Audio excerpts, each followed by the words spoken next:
about music. You'll see why I've made that set. Apologies. The last Spurs manager to win the Manager of the Month. Yeah, it was.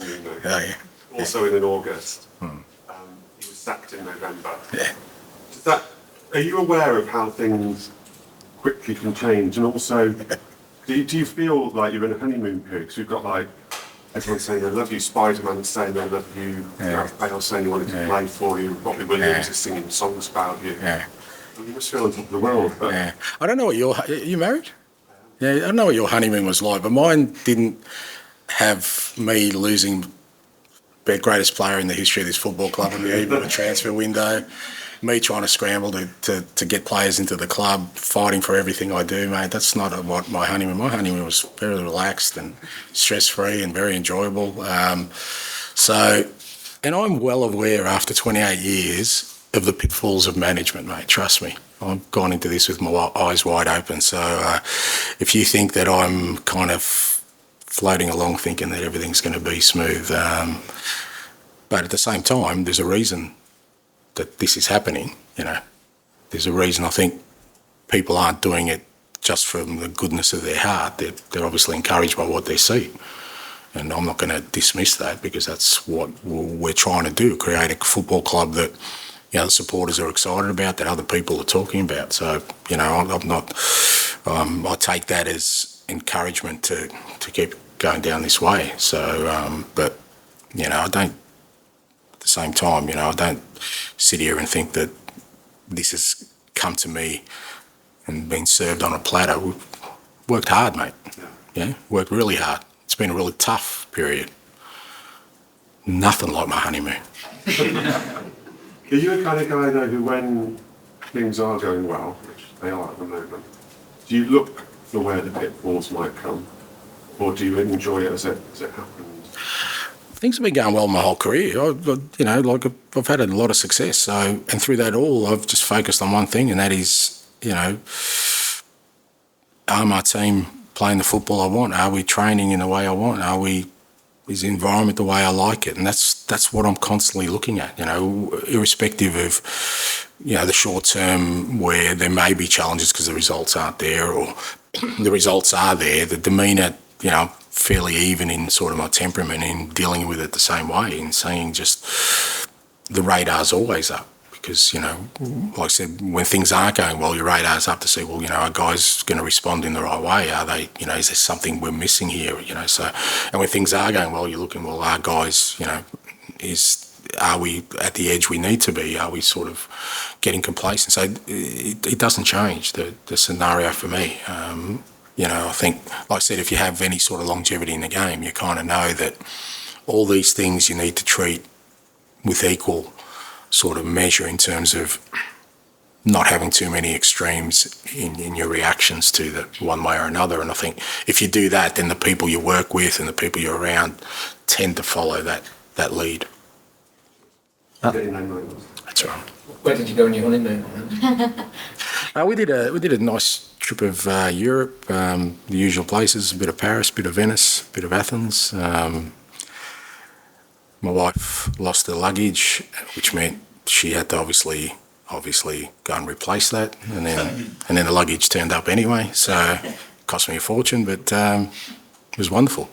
A long time ago. How do you not have a pecking order with your goalkeepers when you can only pick one? There's usually one on the bench. Does that not become a pecking order? Well, I mean, but then you're saying that never changes. Like, that can't change. It won't change if people are performing, of course. But nothing's cast in stone.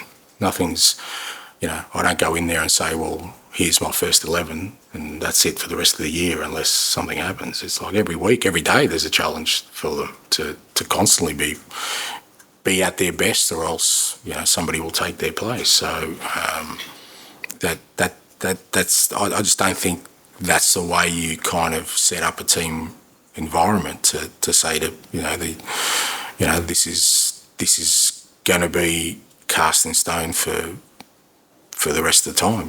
Things change all the time. What if we get an injury tomorrow? Yeah, of course. Yeah, of course. Why not? I mean, Vic's earned the right to be number one. his performances have been outstanding.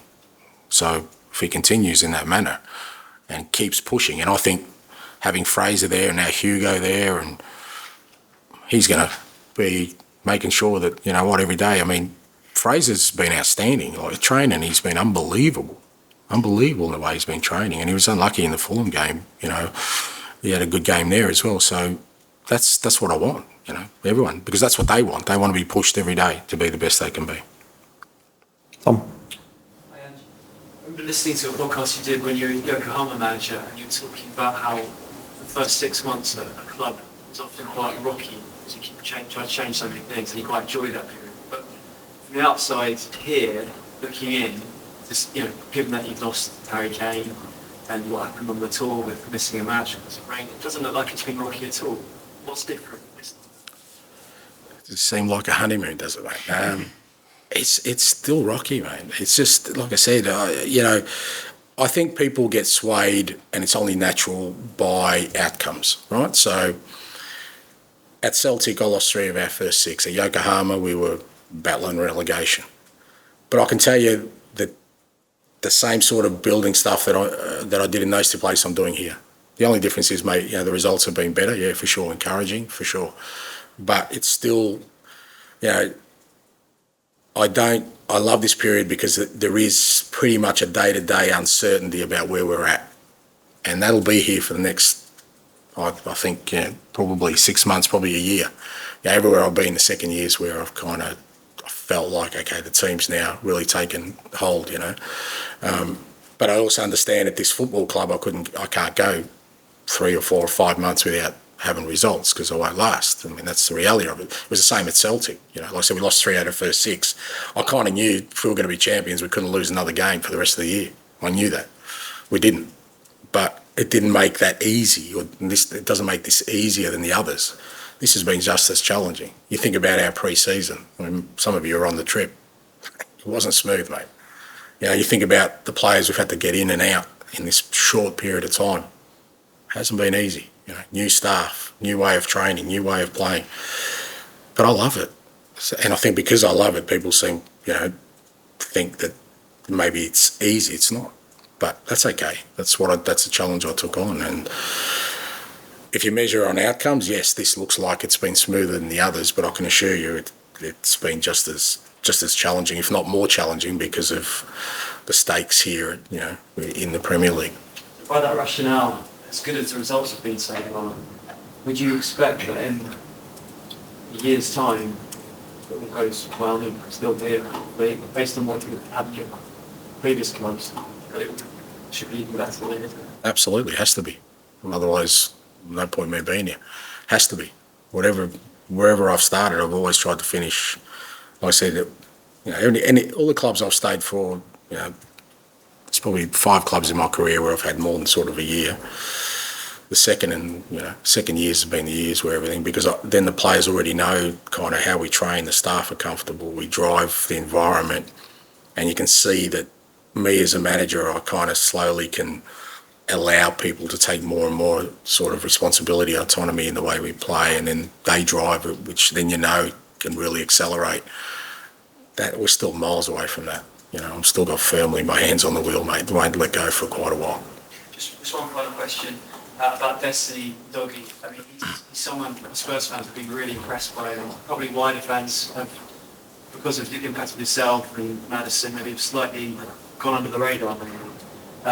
He's new to the league, very young, but he seems so mature for his age already.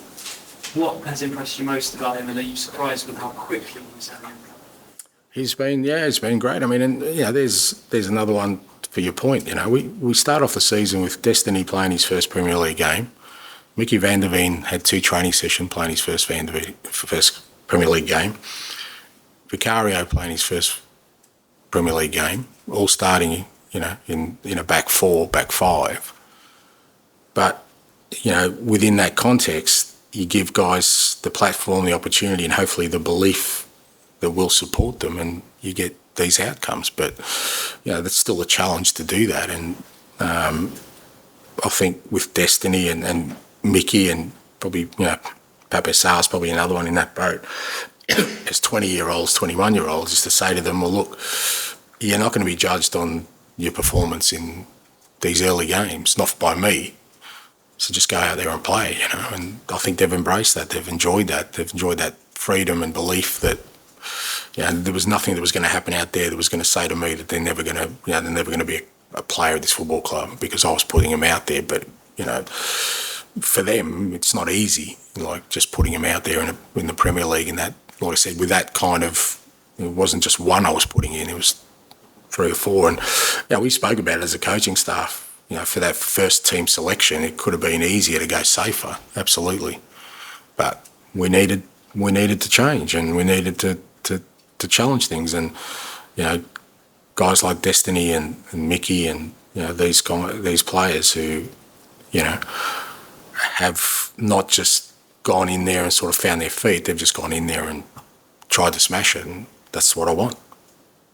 Okay, we've got somewhere else we need to be very shortly, so we're just going to rattle through the last few. Darren, do you want to? Yeah. Play Richarlison tomorrow, and can you give the reasons for more if you're not going to? No, he'll be involved. He'll be involved. Yeah, he trained today, and he's, you know, he's fine. He looks fine. Like I said, you know, we'll provide all the support he needs, and you know, and we'll try and, you know, help and sort of guide him to be in a place where he's, you know, happy about himself. But he'll be involved tomorrow, absolutely. It's said about you, but just flip it around in terms of the perception of the club. When your predecessor left, there's been a lot of uncertainty and concerns around Harry leaving. Do you believe there is that there is such a thing as the impossible? No, well, I don't think there is. I mean, I like the fact, like I think I said last week, that, you know, that was probably the biggest enticement for me to come here, was the fact that, you know, it seems like a real difficult challenge. I wouldn't say impossible, because it can't be impossible, because when you look at the facilities, you look at the resources this club has, you look at the footballers this club has, it can't be impossible. Is it difficult? Yes. You know, do you? But like I keep saying, you can't just then roll up and not change things and not be different and then expect a different outcome. So my role within that is to, okay, well, I've taken on this challenge, so I'm going to do it in a way that hasn't been done before, and take it down a totally different road. Now, like you said, that may end up in a road again where we don't get anywhere, and again, that's on me that I've taken them. But I don't think I really don't think it's impossible. I think there'd be, you know, managers out there with clubs who have got a hell of a lot more challenges than this football club has, would be looking at me and saying, I wish I had his job, you know, with the facilities we have, the footballers I have, the resources I have. So it's all a matter of perspective. So do I believe it's a difficult challenge? Yeah, because when a big football club doesn't win something for a long period of time, there's obviously things that need to be done differently. But I think it's far from impossible. And I enjoy the fact, the harder it is, I love being in that space. Just two very quick final questions. How many windows do you think you will take for this season? It depends on the development of the players within this context. We've got a lot of sort of young players, so if they develop really quickly, probably not too much. It just depends how we develop. But I definitely think we need at least 2 more windows to get to a space where I think, okay, we're, as a squad, because don't forget, obviously, this year we're out of the Carabao Cup now, and we've got no European football, so the fixtures are a little bit kinder to us between now and Christmas. But that, you know, that's not our aim. We want to have games, you know. We want to be in Europe. We want to be in cup competition. So we're going to need a stronger squad. And I don't think we're anywhere near that point. We've got a robust enough squad at the moment. So I think it'll take at least a couple of windows. And then after that, it just depends on, like I said, the development of some of our players. If they develop quickly, then hopefully it's just fine-tuning in the next couple of windows. But it may mean we've still got significant work to do. I've been to a few press conferences, you've made reference to 28 years in management, very short story. So can you tell us when things haven't started like that? Because you're very short and obviously plans will be straight talking. Have there been times where things haven't been so good and you have been really bad? Yeah, no, look, like I said, I think every club, like My first job, 1997, I took over South Melbourne, the club I played for. I was 30 years old. I quit my job at the bank. We started the season and I woke up on the morning, I think, of the fourth or fifth game. It's a long time ago, so and I was a bank teller, mate. Yeah. God, what a bad job. I hate it every day. If you ever want perspective, like, that's the only thing that's driven me my whole career. I never wanted to go back to that. It was our fifth game, and I remember waking up, and I remember if we lost that game, it would have been, last on the ladder. And the club I took over was the biggest club at the time, and we won that game, a scrappy game. We won 1-0. Somebody tells a story. There was supposed to be a board meeting that night, but our president, who's a pretty smart cookie, said he was sick, and there was going to be a vote of confidence in me apparently, and they didn't have it. And then we went on the rest of the year, and we finished it well. So I was, Brisbane my first year, same thing. Yokohama, like I said, we just avoided relegation my first year there. Now all these things you can look at and say, geez, you're a lucky bugger because people stuck by you. But I'd like to think that people didn't stick by me because I was lucky. They saw something there that they didn't want to miss out on. And every one of those clubs, Celtic the same, they all got rewarded, with that show of faith. So like I said, all the beginnings have been difficult. I haven't had one that's been smooth. But when I reflect on it, they're the stories I tell. I don't tell the stories of us winning things. They tell themselves. I love telling the stories of the beginnings and the honeymoon periods that I have. Okay, we're going to have to leave it there, I'm afraid, guys. Thank you. Thank you, guys.